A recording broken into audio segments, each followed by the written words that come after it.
Hello everyone, this is Chris from C&L Farms Grows, and I'm going to do a little quick tour, just show a few things that have happened. It's been a long time since we had a video made. I just have not had any time. Tons of projects, tons of things going on. The commercial kitchen's being worked on. It's almost finished. The soil test was done today, but we have some new additions to the farm. These were rescued chickens and a guard goose. My wife calls her Lucy. I don't know if that's really a good name or not, but she calls her Lucy Goosey. But we have 4 chickens. It's kind of hard to see them. I'll go around the other side here, see if I can get a little closer to them. But they were left off on the end of our road, and we believe they were Easter gifts, and somebody just decided they didn't want them anymore. But you know, that's a new addition. We've got a chicken coop that I had to throw together real quick. A little pen, little run for them. The goose has a nice stock tank to swim around in, and she absolutely loves that. But we're in the process of cleaning up areas of the farm that need to be cleaned up, because we're going to have a very large new feature here on the farm. It's going to be a fairly decent sized aquaponics system. I've been doing aquaponics for, I don't know, seven plus years now, and when we moved here, we really didn't maintain our aquaponics setup that we had at our previous house, but we are going to set up another system here. You'll also get to see in just a minute, when I go inside, the hydroponic system. It is practically empty right now because I have pulled all of the lettuce out. It grows really fast in the summer, and because it's really warm in the greenhouse, and it's something that I don't like to grow inside the greenhouse, because it does get very bitter as it grows, and it grows really long and lanky. So then when I harvest it, it falls over because it was supporting, you know, each other as they were growing, and then when you harvest them, they fall over, and then you end up with aphids and little ants farming the aphids, because the plants are now laying on top of the styrofoam rafts. So I took it all out, and I'll show that in just a second. But one thing that we are going to have to do is put a larger tank. This is a 300-gallon stock tank, so this is going to replace the 100-gallon tank that's underneath that DWC there. When we have a power failure, the water in the DWC tanks back here drains. You know, it drains down to a certain level until it gets below the drain, and it drains into this 100-gallon tank. Well, this 100-gallon tank can't hold, you know, 300 gallons of water, which is about how much comes out of all of these beds. So I'm going to go with a larger tank, and I just have to redo the plumbing, but it's way too hot in this greenhouse for that. If you look here, it's right at 100 degrees inside the greenhouse, even with the fans going. We get quite a bit of Swiss chard. I just harvested all of this morning. I leave quite a bit of it, the smaller leaves. We've got a little bit of kale here. We've got some really old kale here that we still harvest from. Harvested the chives, which do really well in the system. I harvested all of the basil that was over there. But as you can see, there's nothing in this system right now. It's just the water bubbling away. There is some Chinese cabbage though. This will be for kimchi once the kitchen is finished, and I actually start making and fermenting the kimchi and the sauerkraut and the other fermented products that I'm going to be making in there. But this greenhouse is going to get 2 more of these DWC beds. They're really simple. They're 2x12s on the sides, and then I've got just a piece of plywood on the ends. That way I don't have such a large hole and it is deep of a hole to drill through for my bulkheads. It's a lot easier to go through on the other end when it's just a piece of plywood, not a 2x4 or a 2x12 in this case. So as you can see, if I can get this turned around here, this is the bulkhead that the water is draining out, goes down into the main drain and goes all the way back to the tank. So it's a real simple setup. I haven't even drilled, cut the holes in these rafts yet. I just haven't had time. Another plan that we're going to have on this end of the greenhouse, like I said, I'm gonna add at least 2 more DWC beds here.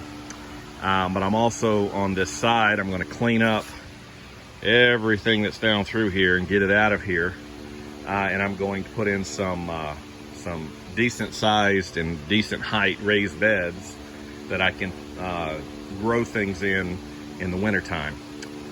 So carrots, radishes, different types of greens that are not grown in the hydroponic system.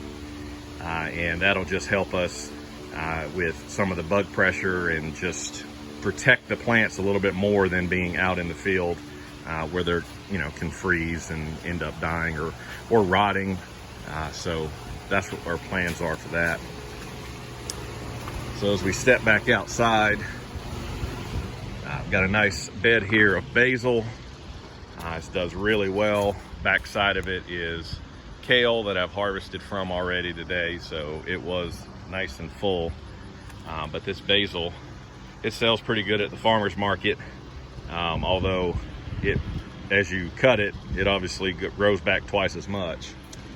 These are eggplants that I had in the hydroponic system, but they were not setting any fruit.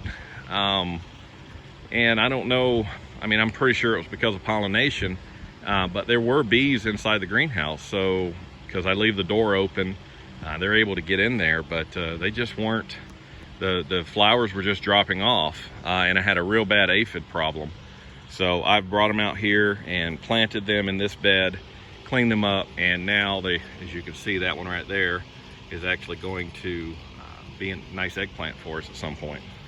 But these are just for us. We probably won't be selling too many of them unless they just overrun us. There's carrots in this bed, herbs, there's some mint and radish over there. We've got our leeks and some hot peppers. We've got more carrots and some other beds over there. And then we also have some nice sweet pepper and bell pepper type plants over here. Need to take a look. There's a real nice purple or lilac bell right here, as you can see. If you can, there we go. So it's a nice pepper. It'll probably just be picked for us. Some bell peppers over here that we didn't harvest yet, but we'll get to that. All of our plum trees, as you can probably see, are being eaten by the Japanese beetle. Hate those things, but they're all over the trees. You can see some right there, and it's really annoying. So I just come along and shake it, and they go flying everywhere. The figs are doing okay. I don't know if I'm ever going to get any figs off of these though, because they just don't put any figs on early enough. I've seen figs that are almost ready at this time of the year, and these absolutely have 0 figs on them. And I don't know what the problem is.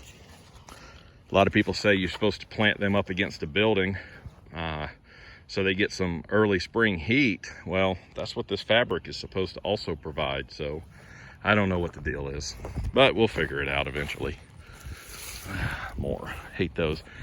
We've got a few more trees planted, some more peaches, plums, apricots, There's a few more apple trees planted, and things are doing okay for the most part, but our squash plants have just pretty much just disintegrated. The squash borer has eaten every one of them to the point where they just all died. This whole row here, it's 100 feet of squash and zucchini and patty pan, and they are practically, there's only 2 or 3 plants actually that have survived. So same thing is happening with the squash bugs on our cucumbers, and they're just slowly growing. I'm not quite sure. The tomatoes, not real happy with the tomatoes either. There's a lot of tomatoes on there, as you can see, but they're just not, when they get ripe, I end up with blossom end rot. Even though I've provided them with the amount of calcium they need, and the potassium and the phosphorus and everything, they just don't, I just can never grow these large tomatoes. I mean, they look beautiful. There's a number on here that are still really good that we'll end up harvesting and taking to the market tomorrow, but they're just so slow. As you can see over here, there's one with just horrendous blossom end rot. I just don't get it. I don't get it. I've put everything on it that they're supposed to have, and they still just want to make me mad. But you know, there's nothing that I can do about it. I don't spray anything on here other than an organic, you know, calcium, and then I provide organic fertilizer for them. But for whatever reason, maybe next year they'll do better. I'm not too concerned. There's actually a large, there's 2 watermelon plants here. These are a heirloom variety. I do not know the name of it, but it's a yellow flesh, and it's the sweetest watermelon you'll ever have. The blueberries are doing great for only being a year old. I mean, quite a number of these are actually loaded down, as you can see, with blueberries. But we've been harvesting what we can, just eating them. They'll do a lot better next year once they have a little bit more time to grow. But they were just really small plants. I mean, they were about that size last year when I planted them. And as you can see, they've really grown. They're about 1.5 feet, 2 feet tall, most of them. The blackberries have done wonderful this year.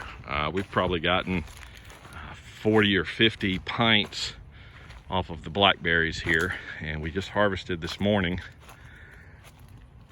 So, but they're still loaded down. We'll have blackberries for another week or 2 at least. So, and that little area there is going to be an expansion for the blueberries and blackberries.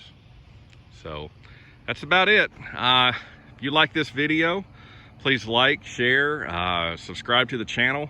I really appreciate it. You check out my Patreon. It'll be in the description below. I'm trying to get some patrons to help with some of these projects on the farm, and I'll talk to you next time.